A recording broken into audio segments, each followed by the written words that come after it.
Everyone मैले आलु धोएर आलु यो के भन्छ कुकरमा हालेँ अनि पानी हालेँ त्यसमा अनि पानी हाल्दैछु हेरे अनि मलाई आउँछ कुकरको लिडको बन्द गर्न। यहाँ हेर्नुहोस् मैले कसरी बन्द गरेँ। हेर्नुहोस् म कुकर बन्द गर्दैछु। हेर्नुहोस् मैले कुकर बन्द गरेँ। अब पिठोमा पानी हाल्दैछु। पिठो मुस्दैछु मैले। अनि एउटा मैले फोटो खिचेँ अनि मैले पिठो बोक्न मन लाग्यो अनि मैले पिठो बोकेँ। फेरि मुस्न थालेँ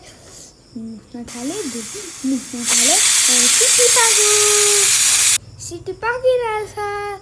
आलु धेरै तातो थियो अनि मैले तासेको धेरै तातो थियो अनि रुक्नु मैले तासिसकेको छु। अब हामीले नुन मसला पानी हालिरहेछौँ। हेर्नुहोस् कति राम्ररी हालिरहेछु। यहाँ हेर्नुहोस् यो नुन हो अनि यो हर्दी हो अनि यो मसला हो नि। अब एकछिनमा पियाज पट्टै हालिदिन्छौँ। यहाँ हेर्नुहोस् पट्टै हालेको। अब हामी मुस्छौँ यसलाई। आलुलाई मुछिदिन्छौँ।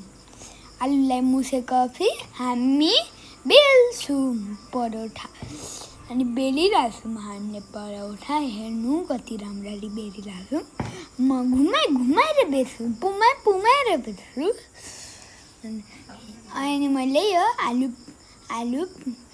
आलु क्रन्च गरेको हालिरहेको छु। हेर्नु कसरी न्युटेला जस्तै हालिरहेको छु। हेर्नुहोस् कति राम्ररी हालिरहेको छु।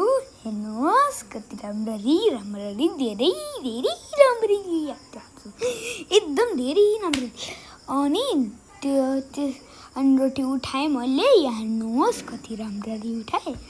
अब जहाँ हालेको थियो अझै एउटा रोटी हाल्दै किनकि आलु पराठा बाक्लो हुन्छ त्यही भएर बाक्लो पारेको हामीले। मैले रोटी हालिसकेपछि मैले टाँसेको रोटीलाई टाँसेको। हेर्नुहोस् कति राम्रो टाँसिरहेको छु। यहाँ हेर्नुहोस् एकदम मजाले बेल्दैछु। यसरी हामीले रोटी बनाएको थियौँ। अब यहाँ हेर्नुहोस् मैले पकाएको घिउ हाल्दैछु। घिउको थोपा झर्दैछ अनि मेरो हात पनि हल्लिँदैछ। अनि मैले रोटीमाथि घिउ हालेँ। फेरि फलाउँदैछु। रोटीमा मैले 2 चम्चा हालेँ गाइस। अनि मैले हालिरहेछु अनि मैले सेकिरहेछु अनि बिचबाट यसो गर्दैछु अनि गरिसकेर अलि उठाउँदैछु धेरै उठाउँदैछु। भयो एउटा फोटो खिचेँ मैले। फोटो खिचिरहेको छु अनि मैले खाएँ। धेरै यम्मी थियो स्वादिष्ट थियो। हामीले बनाएको आलु